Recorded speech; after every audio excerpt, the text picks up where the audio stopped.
Good morning viewers, कैसे आप सब। उम्मीद है कि आप सब ठीक होंगे। अल्हम्दुलिल्लाह हम भी बिल्कुल ठीक हैं। हमारे देखने वाले जहाँ भी रहें खुश रहें, आबाद रहें, हंसते रहें, मुस्कुराते रहें। तो व्यूअर्स, हम एक नई वीडियो के साथ आपके साथ हाजिर हैं। वीडियो स्टार्ट करने से पहले हमारी आपसे रिक्वेस्ट है, प्लीज़ आप हमारे चैनल को लाइक करें, शेयर करें और सब्सक्राइब करें और बेल आइकन को प्रेस करना मत भूलें, ताकि हमारी हर नई वीडियो का नोटिफिकेशन आप तक जल्द से जल्द पहुंच सके। और वीडियो को पूरा वॉच करें। सल्तनत उस्मानिया 3 बर-ए-आज़मों के सुल्तान आम ख्याल के मुताबिक 1517 में खिलाफत उस्मानिया का आगाज़ हुआ था। इस बात के 500 साल मुकम्मल होने के मौका पर यह खुसूसी तहरीर लिखी गई थी। ज़हीरुद्दीन बाबर को अच्छी तरह एहसास था कि इसकी फ़ौज दुश्मन के मुकाबले पर 8 गुना कम है, इसलिए इसने एक ऐसी चाल चली जो इब्राहिम लोदी के वहम गुमान में भी नहीं थी। उसने पानीपत के मैदान में उस्मानी तुर्कों का जंगी हरबा इस्तेमाल करते हुए चमड़े के रस्सों से 700 बैलगाड़ियाँ एक साथ बांध दी। उनके पीछे इसके तोपची और बंदूक बरादर आड़ लिए हुए थे।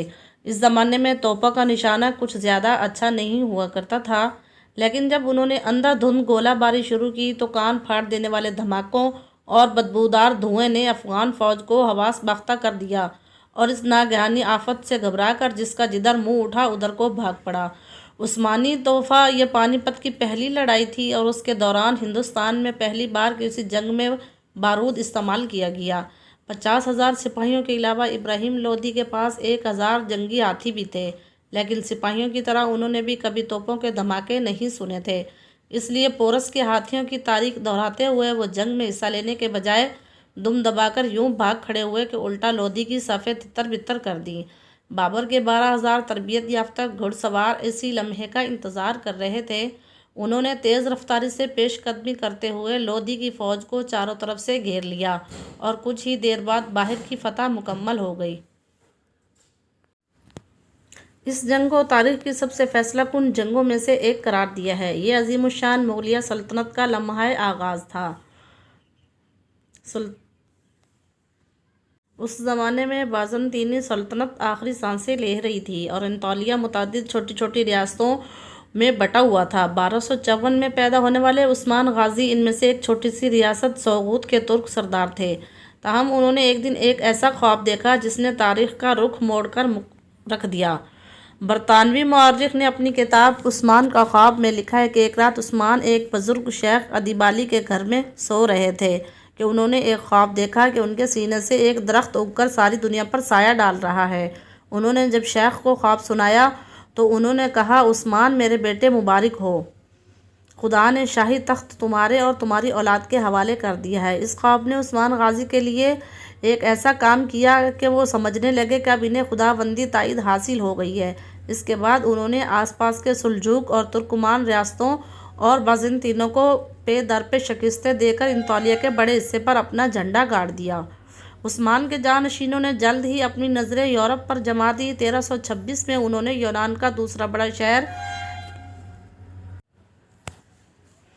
फतह कर लिया, जबकि 1399 में वो सर्बिया पर काबिज़ हो गए। लेकिन उनकी तारीख़ की कामयाबी 1453 में बाज़ंतीनी दारुल हुकूमत कुस्तुनतुनिया की फतह थी।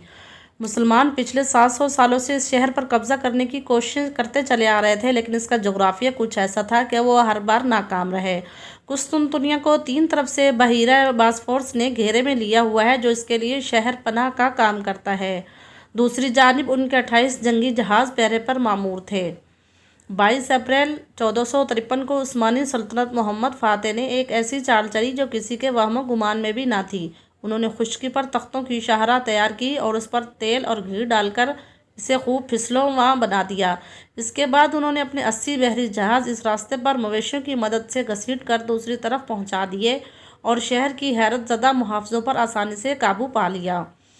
मोहम्मद फ़ातेह ने अपना दारुल हुकूमत कुस्तुनतुनिया मुंतकिल करके अपने लिए कैसर रूम का खिताब इख्तियार कर लिया।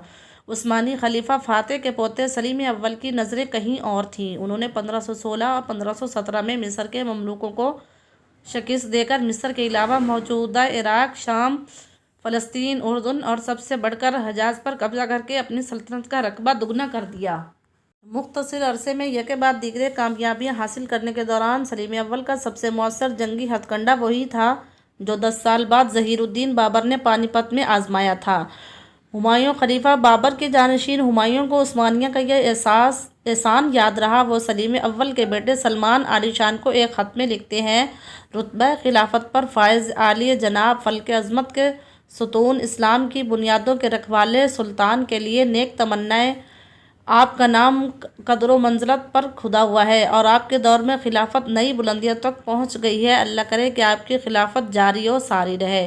ہمایوں کے بیٹے اکبر نے عثمانیوں کے ساتھ کسی قسم کے تعلقات قائم کرنے کی کوشش نہیں کی، جس کی ایک وجہ یہ ہو سکتی ہے کہ عثمانی ایران کے حکمرانوں کے ساتھ مسلسل حالت جنگ میں تھے اور اکبر صفویوں کو ناراض نہیں کرنا چاہتے تھے۔ البتہ ان کے جانشینوں شاہجہاں اور اورنگزیب عالمگیر کے عثمانی سلاطین کے ساتھ اچھے تعلقات تھے۔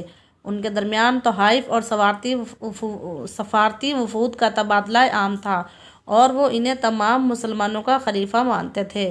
صرف مغل نہیں بلکہ دوسرے ہندوستانی حکمران بھی عثمانیوں کو اپنا خلیفہ سمجھتے تھے اور اقتدار میں آنے کے بعد ان سے بیعت لینا ضروری سمجھتے تھے۔ ٹیپو سلطان نے میسور کا حکمران بننے کے بعد ایک خصوصی وفد قسطنطنیہ بھیجا تھا تاکہ اس وقت کے عثمانی خلیفہ سلیم سوم سے اپنی حکمرانی کی تائید حاصل کر سکے۔ انگریزوں کے خلاف لڑنے کے لیے فوجی امداد کی درخواست قبول نہیں کی کیونکہ اس وقت وہ خود روسیوں سے برسر پیکار تھے اور اسی دوران وہ طاقتور انگریزوں کی دشمنی مول نہیں لے سکتے تھے۔ عثمانیوں نے ابتدا ہی میں یورپ کے کئی علاقے فتح کر لیے تھے۔ سلمان عالی شان کے دور میں سلطنت اپنی فوجی، سیاسی، معاشی اور ثقافتی عروج پر پہنچ گئی۔ اگر آپ کو یہ ویڈیو اچھی لگے تو اسے لائک کریں، شیئر کریں اور سبسکرائب کریں اور بیل آئیکن کو پریس کرنا مت بھولیں تاکہ ہماری ہر نئی ویڈیو کا نوٹیفیکیشن آپ تک جلد سے جلد پہنچ سکے۔ Thank you for watching. اللہ حافظ۔